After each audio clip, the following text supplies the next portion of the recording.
प्यारे साथियों, नमो नमः। मैं दुर्गेश जोशी उपस्थित हूँ कक्षा 10वीं की पुस्तक शेमुसी के 5वें पाठ जननी तुल्य वत्सला अर्थात माता समान रूप से स्नेह करने वाली होती है, इस पाठ के अनुवाद और शब्दार्थों को लेकर। आप हमारी वीडियो को जरूर देखें, लाइक करें और हमारे चैनल को सब्सक्राइब करके बेल आइकन का बटन जरूर दबाएं। आइए अब हम पाठ में प्रवेश करते हैं। पंचमः पाठः जननी तुल्य वत्सला, माता समान रूप से स्नेह करने वाली होती है। प्यारे साथियों, यह पाठ महाभारत का एक प्रसंग है।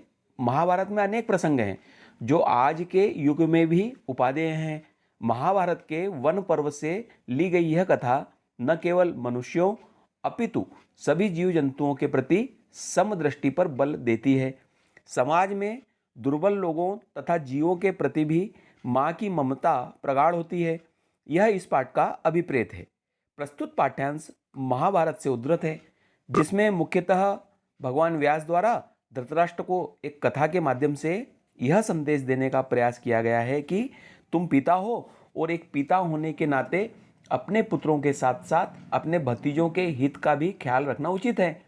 इस प्रसंग में गाय के मातृत्व की चर्चा करते हुए गौ माता सुरभि और इंद्र के संवाद के माध्यम से यह बताया गया है कि माता के लिए सभी संतान बराबर होती है, उसके हृदय में सबके लिए समान स्नेह होता है।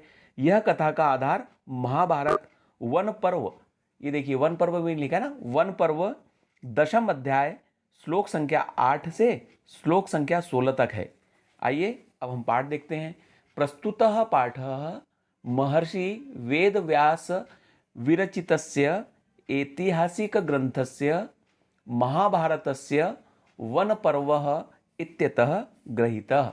देखिए यहाँ मैंने लाल अक्षरों में जो कठिन शब्द हैं उनका अर्थ लिखा हुआ है। तो इसका अर्थ हुआ है कि प्रस्तुत पाठ महर्षि वेद व्यास द्वारा रचित ऐतिहासिक ग्रंथ महाभारत के वन पर्व से लिया गया है। इयं कथा सर्वेषु प्राणीषु समदृष्टि भावान प्रबोधयति। प्रबोधयति यानी होता है जगाना। यह जो कथा है सभी प्राणियों में समदृष्टि की भावना को जगाती है। ठीक है। अस्याः अभीप्सितः अयो अर्थो अस्ति यत् समाजे विद्यमानान् दुर्बलान् प्राणिनः प्रत्यपि मातुः वात्सल्यं प्रकर्षणेन भवति, प्रकर्षणेव भवति, प्रकर्षणेव यानी अधिक। ठीक है ना। और दुर्बलान प्राणिनः प्रत्यपि, दुर्बल प्राणियों के प्रति भी, और समाज यानी समाज में। तो इसका अर्थ ये हुआ कि अभिप्सित यानी होता है इच्छित अर्थ, यानी चाहा गया अर्थ। अस्याह यानी इस कथा का जो चाहा गया अर्थ है वह यह है कि, समझ में आया ना, क्लियर हुआ ना।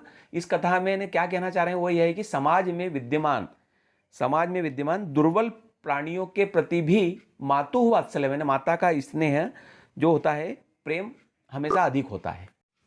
कथा इस प्रकार है कि कश्चित कृषकः बलिवर्दाभ्याम क्षेत्र कर्षणम कुर्वन् आसीत्। कृषक यानी किसान, बलिवर्दाभ्याम यानी 2 बैलों से, क्षेत्र कर्षणम यानी खेत की जुताई, यानी कोई किसान 2 बैलों से खेत की जुताई कर रहा था। यहाँ आसित आया ना था, यानी कोई किसान था जो 2 बैलों से खेत की जुताई कर रहा था। तयोः बलिवर्दयोः एकः शरीरेण दुर्बलः। उन दोनों बैलों में से एक जो बैल था वो शरीर से दुर्बल था। जवेन गंतुम अशक्तम आसीत। अशक्तम आसीत यानी चलने में असमर्थ था। गंतुम अशक्तम आसीत यानी चलने में असमर्थ था। जवेन यानी तीव्र गति से। उन दोनों बैलों में से एक बैल शरीर से बहुत दुर्बल था, इसके लिए वह तीव्र गति से चलने में असमर्थ था। अतः कृषकः तम दुर्बलम वृषभम तोदनेन नूदन अवर्तत। अतः किसान उस कमजोर बैल को कष्ट देते हुए हाँक रहा था। नुदन यानी धकेलता हुआ। ठीक है ना। तोदने नहीं होता कष्ट देते हुए। फिर भी वो जो एक बैल बीमार था, फिर भी कृषक उसको कष्ट देते हुए हाँक रहा था। सह ऋषभः हल मुड़वा गंतुम अशक्त क्षेत्रे पपात। ऋषभ यानी भी बैल होता है, ये उसका पर्यायवाची हो जाएगा। वह बैल हल उठाकर चलने में असमर्थ होकर खेत में गिर गया। पपात यानी गिर जाना। क्रुद्ध कृषिवलः तम उत्थाय पितुम बहुवारम यत्नम करोत् उस किसान ने, उस क्रोधित किसान ने, क्रुद्ध कृषि वाला उस क्रोधित किसान ने उसको उठाने के लिए बहुत बार प्रयास किया, तथापि वृषः न उत्थित, फिर भी वह बैल नहीं उठा।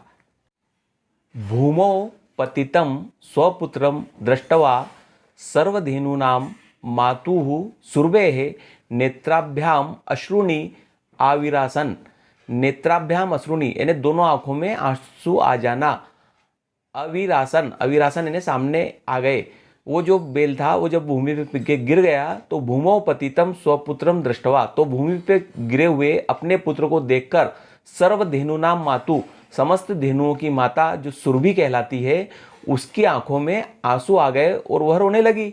सुरभे सुरभेरी माम अवस्थाम दृष्टवा सुराधिपः ताम अपृच्छत। सुराधिपः यानी देवताओं के राजा इंद्र। सुरभि की इस अवस्था को देखकर देवताओं के राजा इंद्र ने धेनुओं की माता सुरभि से पूछा, अयि शुभे, हे देवी, किमेव रोदिषि, आप किस लिए रो रही हैं?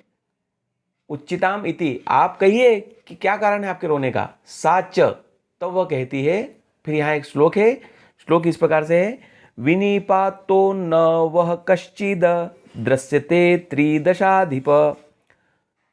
विनिपातो न वह कश्चिद दृश्यते त्रिदशाधिप। अहम तु पुत्रम सोचामि तेन रोदीमि कौशिक। देखिए, जब हम किसी श्लोक का अन्वय देखते हैं, अन्वय नहीं होता है शब्दों का एक तार्किक क्रम। अगर हम अन्वय देख लेते हैं तो उसका अर्थ सरल हो जाएगा। तो अन्वय इस प्रकार से कि हे त्रिदशाधिपः कः कश्चिद विनिपातः न दृश्यते, अहम तु पुत्रम सोचामि कौशिक तेन रोदीमि। ये देखिए लाल अक्षरों में इसके अर्थ लिखे हैं। जैसे त्रिदशाधिप का अर्थ होता है देवेश्वर इंद्र, ठीक है ना। फिर विनिपाता यानी पतन होता है, ठीक है ना। शोचामी यानी शोक कर रही हूँ, तो इसका हिंदी अर्थ ये होता है कि हे इंद्र देवेश्वर, आप लोगों की कुछ भी अवनति नहीं दिखाई देती, अर्थात आपका कुछ भी अनिष्ट नहीं होता हुआ दिखाई दे रहा है। हे इंद्र यानी कौशिक ने इंद्र कि हे इंद्र, अहम तो पुत्रम सोचामी, मैं तो अपने पुत्र के लिए शोक कर रही हूँ, तेन रोदीमी, और इसीलिए मुझे रोना आ रहा है। भो वासौ पुत्रस्य दैन्यम दृष्टवा अहम रोदामी। हे इंद्र, पुत्र की दीनता को देखकर मैं रो रही हूँ। यहाँ वासव यानी इंद्र है, ठीक है। स दीनः इति, वह बहुत दुखी है। इति जानन्नपि, ऐसा जानकर भी कृषकः तम बहुधा पीड़यति, कृषक उसको बहुत पीड़ित कर रहा है। स कृच्छेन भारम उद्भवती, उद्भवती यानी ढोना, ठीक है ना। वह बड़ी कठिनाई से भार ढो रहा है, उससे भार ढोते नहीं बन रहा है। इतरमिव धुरम वोडुम सह न शक्नोति, वह दूसरों के सामने जुए को नहीं ढो सकता। जुआ यानी बेल के ऊपर जो एक लकड़ी का यंत्र रखा जाता है उसे जुआ कहते हैं, वो नहीं ढो सकता है। एतत् भवान पश्यति न, क्या आप यह नहीं देख रहे हैं। इति प्रत्यवोचत, ऐसा उस गायों की माता सुरभि ने इंद्र से कहा। तब इंद्र ने गाय को कहा, गायों की माता को कहा कि भद्रे नूनम, हे कल्याणकारी, निश्चित ही सहस्राधिकेषु पुत्रेषु सत्स्वपि तव अस्मिन्नेव एतादृशम वात्सल्यम कथम, कि हे कल्याणकारी, निश्चित ही हजारों से भी ज्यादा पुत्रों के होते हुए भी तुम्हारी इसी पुत्र पर ऐसी वात्सल्यता, ममता या स्नेह कथम, क्यों है। इति इंद्रेण पृष्टा सुरभि प्रत्यवोचत, इंद्र के इस प्रकार के पूछने पर सुरभि ने जवाब दिया। ये जवाब एक श्लोक के रूप में दिया उसने कि यदि पुत्र सहस्त्रम में सर्वत्र सममेव में दीनस्य तु सुतः शुक्रः पुत्रस्याभ्यधिका कृपा। इसका अन्वय इस प्रकार से है कि यदि मैं पुत्र सहस्त्रम सर्वत्र में समम एव शुक्र पुत्रस्य दिनस्य सतः तु कृपा अभ्यधिका। देखिए ये लाल अक्षरों में मैंने इसका अर्थ लिखा है और इसका अर्थ इस प्रकार से होता है, यद्यपि मेरे 1000 पुत्र हैं फिर भी सभी जगह मेरे लिए समान ही हैं। हे इंद्र, पुत्र के दीन होने पर तो माता की कृपा उस पुत्र पर बहुत अधिक रहती है। बहुन्य पत्यानि में संतिति सत्यम, मेरी बहुत सारी संतानें हैं, यह सत्य है। तथाप्यह मेत अस्मिन् पुत्रे विशिष्य आत्मवेदनाम अनुभवामि, अनुभवामि यानी अनुभव करती हूँ, ठीक है ना, विशिष्य यानी विशेष। फिर भी मैं इस पुत्र पर विशेषकर अपने कष्ट को अनुभव करती हूँ। यतो ही अयमन्येभ्यो दुर्लभः, क्योंकि यह दूसरों से कमजोर है। सर्वेष्व पत्तेषु जननी तुल्यवत्सला एव। देखिए ये किताब का ये जो पार्ट है इसका सार भी यहाँ निकलता है। क्योंकि यह दूसरों से कमजोर है और सभी संतानों पर माता समान रूप से प्यार करने वाली होती है, समान रूप से ममता करने वाली होती है। तुल्यवत्सला समान रूप से स्नेह करने वाली। तथापि दुर्लभे सूते मातुः अभ्यधिका कृपा सहजेव इति। फिर भी कमजोर पुत्र पर माता की कृपा स्वाभाविक रूप से अधिक रहती है। सुरभि वचनम श्रुत्वा भ्रशम विस्मितस्या खंडलस्यापि हृदयम अद्रवत। सुरभि की बातों को सुनकर विस्मस्या अखंडलस्यापि यानी क्या हुआ, वो जो सुरभि की बातों को सुनकर बहुत ही अधिक आश्चर्यचकित इंद्र का हृदय कैसा हो गया, हृदय अद्रवत, उनका हृदय भी द्रवित हो गया। स च तामेव अशांतवयत, अर्थात उस इंद्र ने उस सुरभि को इस प्रकार से सांत्वना दी। अशांतवयत यानी होता है सांत्वना दी। गच्छ वत्से यानी हे पुत्री जाओ, सर्वम भद्रम जायेत, अर्थात सबका कल्याण होगा। अचिरादेव चंडवातेन मेघरवेशश्च सह प्रवर्षः समजायत। जब इंद्र ने सुरभि को आशीर्वाद दे दिया, उसी वक्त शीघ्र ही प्रचंड वायु और बादलों के गर्जन के साथ वर्षा हुई। देखिए यहाँ मैंने सभी दिया है ना। चिरादेव का अर्थ होता है शीघ्र ही, चंडवाते यानी प्रचंड वायु से, मेघरवेश यानी बादलों के गर्जन से, प्रवर्ष यानी वर्षा। क्या हुआ, शीघ्र ही प्रचंड वायु और बादलों के गर्जन के साथ वर्षा हुई। लोकानाम पश्यताम एव सर्वत्र जलोपल्लवः संजातः, लोगों के देखते हुए ही सब जगह जल का भराव हो गया। जलोपल्लवः यानी जल का भराव, संजाता यानी हो गया, यानी क्षण भर में ही चारों ओर पानी ही पानी हो गया।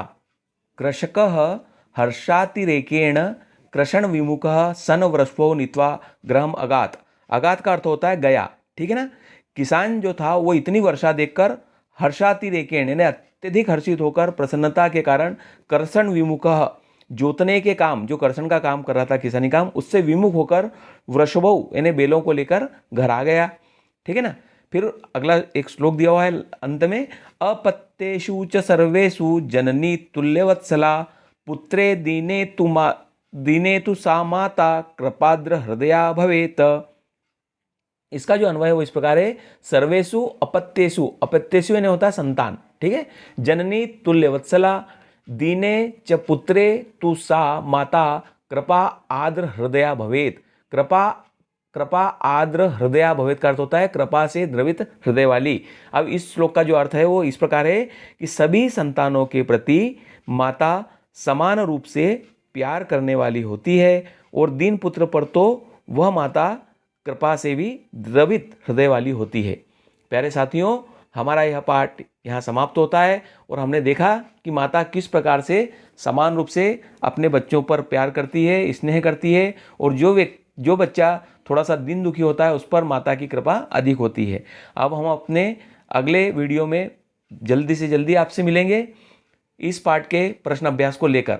हमारे वीडियो को आप शेयर करिए, लाइक करिए, और हाँ एक बात ध्यान रखिएगा, चैनल को सब्सक्राइब करके बेल आइकन का बटन जरूर दबाइएगा। आप सभी को नमो नमः।